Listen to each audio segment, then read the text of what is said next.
사도행전 16장. 우리는 트로아에서 바다로 나와 배를 타고 사모드라게로 곧장 갔다가 이튿날 네아폴리로 갔습니다. 그곳에서 우리는 로마의 식민지로서 마케도니아 지방에서 첫째 가는 도시인 빌립보에 들어갔습니다. 우리는 그곳에서 며칠을 머물렀습니다. 안식일에 우리는 혹 기도할 곳을 찾을 수 있지 않을까 하는 기대감으로 성문 밖 강가로 나갔습니다. 우리는 그곳에 앉아서 거기 모여있던 여인들에게 말씀을 전했습니다. 말씀을 듣던 사람들 가운데 루디아라는 여인이 있었습니다. 그 여인은 두아디라 도시에서 온 자주색 옷감 장수로서 하나님을 경외하는 사람이었습니다. 주께서 그 마음을 열어 바울의 말에 귀 기울이게 하셨습니다. 루디아는 그 집안 식구들과 함께 세례를 받고 저를 참된 신자로 여기신다면 제 집에 오셔서 머물러 주십시오 하고 간청하면서 우리를 자기 집으로 데리고 갔습니다. 어느 날 우리가 기도하는 곳으로 가다가 귀신 들린 한 여종을 만나게 됐습니다. 그 아이는 점을 쳐서 자기 주인들에게 아주 많은 돈을 벌어주고 있었습니다. 이 아이는 바울과 우리를 따라와서 이 사람들은 지극히 높으신 하나님의 종들로 당신들에게 구원의 길을 전하고 있다라고 외쳤습니다. 이 아이가 며칠 동안이나 이렇게 계속하자 참다 못한 바울이 돌아서서 귀신에게 말했습니다. 예수 그리스도의 이름으로 내가 명한다. 그 아이에게서 당장 나오라. 바로 그 순간 귀신이 그 아이에게서 나갔습니다. 그 여종의 주인들은 자기들의 돈벌소망이 사라진 것을 알고 바울과 신라를 붙잡아 시장에 있는 관리들에게 끌고 갔습니다. 바울과 신라를 로마 관리들 앞에 데려다 놓고 말했습니다. 이 사람들은 유대 사람으로서 우리 도시에 소란을 일으켰습니다. 우리 로마 사람들이 받아들이거나 실천할 수 없는 풍습을 전하고 있습니다.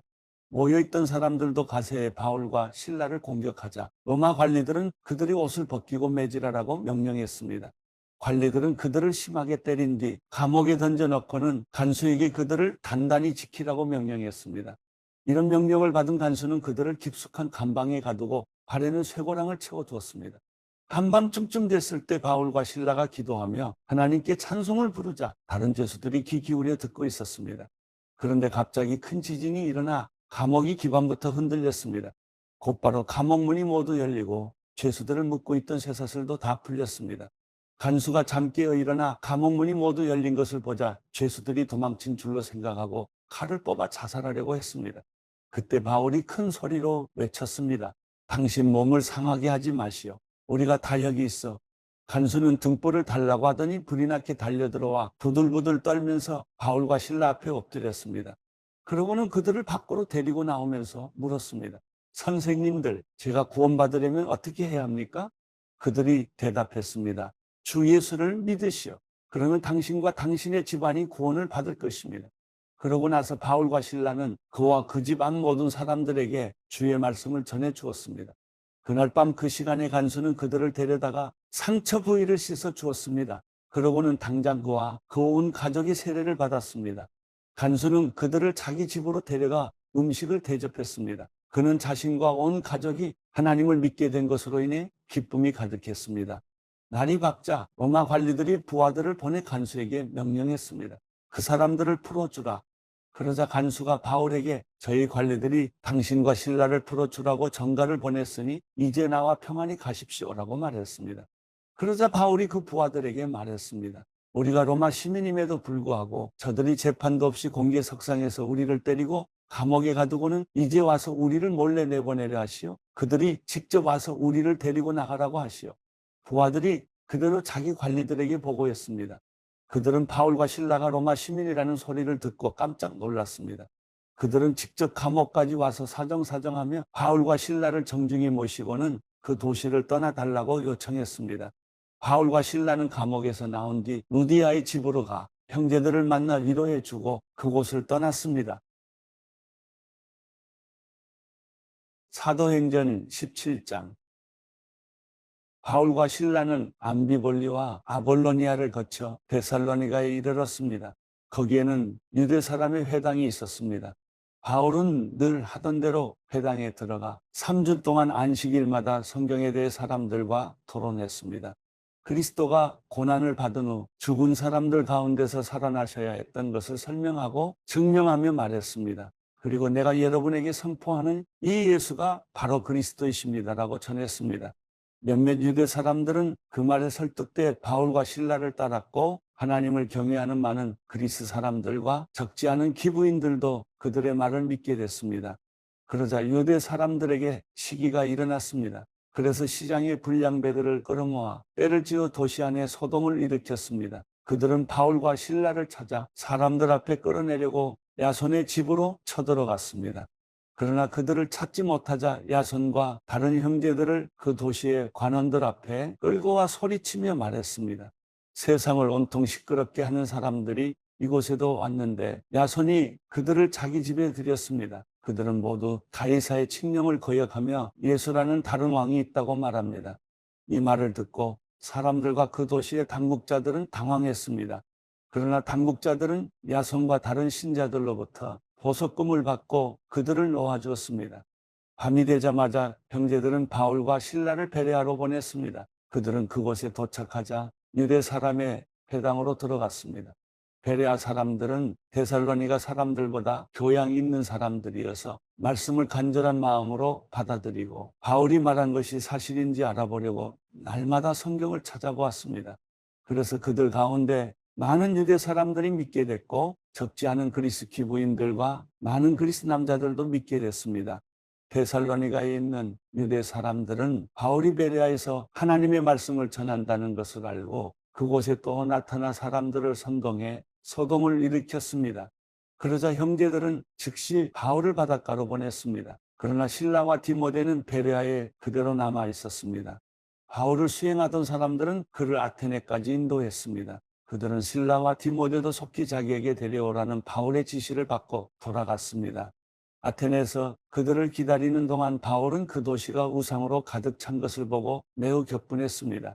그래서 그는 회당에서는 유대 사람들과 하나님을 경외하는 그리스 사람들과 또 시장에 나가서 날마다 우연히 만나는 사람들과 토론했습니다. 에피쿠로스 철학자들과 스토아 철학자들도 바울과 변론을 했습니다. 그 가운데 몇 사람이 물었습니다. 이 말쟁이가 무슨 말을 하려는 것인가? 또 다른 사람들은 그가 외국의 다른 신들을 전하는 사람인가 보다라고 했습니다. 그들이 이렇게 말한 것은 바울이 예수와 그 부활에 대한 복음을 전하고 있었기 때문입니다. 그때 그들은 바울을 붙들어 아레오바고 광장으로 데려가 말했습니다. 당신이 소개하고 있는 이 새로운 가르침에 대해 우리가 알 수 있겠습니까? 당신이 우리 귀에 생소한 것들을 전하니 우리가 그 뜻을 좀 알고 싶습니다. 모든 아테네 사람들과 거기 사는 외국 사람들은 보다 새로운 것을 말하거나 듣는 일에 시간을 쏟던 사람들이었습니다. 그러자 바울이 아레오바고 광장 가운데 서서 말했습니다. 아테네 시민들이여, 내가 보니 여러분은 여러모로 매우 종교적인 사람들입니다. 내가 두루 다니면서 여러분이 무엇을 섬기는지 자세히 살펴보다가 알지 못하는 신에게라고 새긴 제단도 보게 됐습니다. 이제 여러분이 알지도 못하고 예배해온 그 신을 내가 여러분에게 전하고자 합니다. 그 신은 온 세상과 그 안의 모든 것을 창조하신 하나님이십니다. 하나님께서는 하늘과 땅의 주인이시며 사람이 손으로 지은 신전들 안에 살지 않으십니다. 하나님께서는 뭔가 부족해서 인간의 손으로 섬김을 받으실 분이 아닙니다. 하나님께서는 바로 모든 사람에게 생명과 호흡과 다른 모든 것을 주시는 분이시기 때문입니다. 하나님께서는 한 사람으로부터 모든 민족을 만들어 온 땅 위에 살게 하셨고 각 나라의 연대를 미리 정하시고 그들의 국경도 정해주셨습니다. 이렇게 하신 것은 사람들이 하나님을 찾기를 바라시기 때문입니다. 사람들이 하나님을 더듬어 찾기만 하면 만날 수 있습니다. 사실 하나님께서는 우리 각 사람과 그리 멀리 떨어져 계시지 않습니다. 왜냐하면 하나님 안에서 우리가 살고 움직이고 존재하기 때문입니다. 여러분의 시인 가운데 어떤 사람이 말했듯이 우리가 그분의 자녀입니다. 그러니 우리가 하나님의 자녀인 이상 하나님을 사람의 생각이나 기술로 금이나 은이나 돌에 새겨 만든 형상 따위로 생각해서는 안 됩니다. 알지 못했던 시대에는 하나님께서 그대로 내버려 두셨지만 이제는 어디서나 모든 사람에게 회개하라고 명령하십니다. 하나님께서는 자신이 세운 한 사람을 통해 세상을 공의로 심판할 날을 정하셨기 때문입니다. 하나님께서는 그를 죽은 사람들 가운데서 살리심으로 모든 사람에게 이 날에 대한 증거를 보이셨습니다. 죽은 사람들이 다시 살아난다는 말에 어떤 사람들은 비웃었지만 또 다른 사람들은 우리가 이 이야기에 대해 다시 듣고 싶소 라고 말했습니다. 그러자 바울은 그들로부터 나왔습니다. 그때 몇 사람들은 바울을 따르며 믿게 됐습니다. 그 가운데는 디오누시오라는 아레오바고 우에온과 다말이라는 여인과 그 외에 몇 사람이 더 있었습니다. 사도행전 18장. 이후에 바울은 아테네를 떠나 고린도로 갔습니다. 그곳에서 그는 아굴라라는 유대 사람을 만났습니다. 그는 본도에서 출생한 사람인데 유대 사람들은 모두 로마를 떠나라는 글라우디오 황제의 칙령 때문에 얼마 전 자기 아내 브리스길라와 함께 이탈리아에서 내려온 것입니다. 바울은 그들을 찾아가 그들과 함께 일하며 지냈습니다. 바울도 그들과 마찬가지로 천막 만드는 일을 했기 때문입니다. 안식일이면 그는 회당에서 토론하며 유대 사람들과 그리스 사람들을 설득하고자 했습니다. 실라와 디모데가 마케도니아에서 오자 바울은 말씀 전하는 데만 전념해 예수가 그리스도이심을 유대 사람들에게 증언했습니다. 그러나 유대 사람들은 바울에게 대들며 욕설을 퍼붓습니다. 바울은 자기 옷의 먼지를 떨며 단호하게 그들에게 말했습니다. 여러분들이 멸망해도 그것은 여러분들의 책임입니다. 나는 이제 책임이 없습니다. 이제 나는 이방 사람들에게 가겠습니다. 그러고 나서 바울은 회당을 떠나 디도 유스도라는 사람의 집으로 갔습니다. 그는 하나님을 경외하는 이방 사람인데 그의 집은 회당 바로 옆에 있었습니다. 회당장 그리스도와 그 온 집안이 주를 믿게 됐고 바울의 말을 들은 다른 많은 고린도 사람들도 믿고 세례를 받았습니다. 어느 날 밤 주께서 환상 가운데 바울에게 말씀하셨습니다. 두려워 마라. 잠잠히 있지 말고 말하여라. 내가 너와 함께 있으니 아무도 너를 해치지 못할 것이다. 이 도시에는 내 백성이 많다. 그래서 바울은 그곳에 1년 반 동안 머물면서 그들에게 하나님의 말씀을 가르쳤습니다.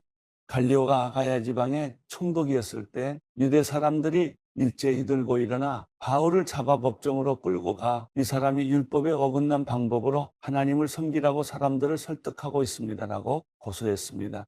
바울이 막 입을 열려고 하는데 갈리오가 유대 사람들에게 말했습니다. 크든 작든 무슨 죄가 있어? 당신네 유대 사람들이 불평한다면 내가 들어줄 만하오. 그러나 그것이 언어와 명칭과 당신네 유대 사람들만의 율법과 관련된 것이라면 당신들 스스로 알아서 해결하시오. 나는 그런 일의 재판자가 될 수 없어. 그리고 그들을 법정에서 쫓아냈습니다. 그러자 그들 모두는 회당장 소스데네를 붙들어 법정 앞에서 그를 마구 때렸습니다. 그러나 갈리오는 이 일에 전혀 상관하지 않았습니다. 바울은 얼마 동안 고린도에 머물렀습니다. 그러고 나서 그는 형제들과 작별하고 배를 타고 시리아로 가게 됐는데 그때 브리스길라와 아굴라도 동행했습니다. 배를 타고 출항하기에 앞서 바울은 전에 서원했던 것이 있어서 갱그레아에서 머리를 닦았습니다. 그들은 에베소에 도착했습니다. 바울은 브리스길라와 아굴라를 그곳에 남겨두고 혼자 회당에 들어가서 유대 사람들과 토론했습니다. 좀 더 머물러 달라는 그들의 요청을 바울은 뿌리쳤습니다. 그러나 그는 떠나면서 하나님의 뜻이라면 다시 돌아오겠습니다라고 말했습니다. 그러고 나서 그는 배를 타고 에베소를 떠났습니다. 그는 가이사랴에 도착해서 예루살렘 교회에 올라가 인사한 뒤 안디옥으로 내려갔습니다. 안디옥에서 얼마 동안 지내던 바울은 그곳을 떠나 갈라디아와 부르기아 지방을 두루 돌며 모든 제자들에게 힘을 북돋워 주었습니다. 한편 알렉산드리아에서 태어난 아볼로라는 유대 사람이 에베소로 왔습니다. 그는 학식이 많고 성경에 능통한 사람이었습니다. 그는 일찍부터 주의 도를 배워 열정을 가지고 전도할 뿐 아니라 예수에 대해서도 정확하게 가르쳤습니다. 그러나 요한의 세례만 알고 있을 뿐이었습니다. 그가 회당에서 담대히 말하기를 시작하자 그의 말을 들은 브리스길라와 아굴라는 그를 집으로 데려다 하나님의 도에 대해 더욱 정확하게 설명해 주었습니다. 아볼로가 아가야 지방으로 가고 싶어 하자 형제들은 그를 격려해 주면서 그곳에 있는 제자들에게도 편지를 써서 그를 영접해 주도록 했습니다. 아볼로는 그곳에 도착해 하나님의 은혜로 믿게 된 사람들에게 큰 도움을 주었습니다. 이것은 그가 성경을 가지고 예수가 그리스도이심을 보여줌으로써 공중 앞에서 유대 사람들을 향해 강력하게 논증했기 때문입니다.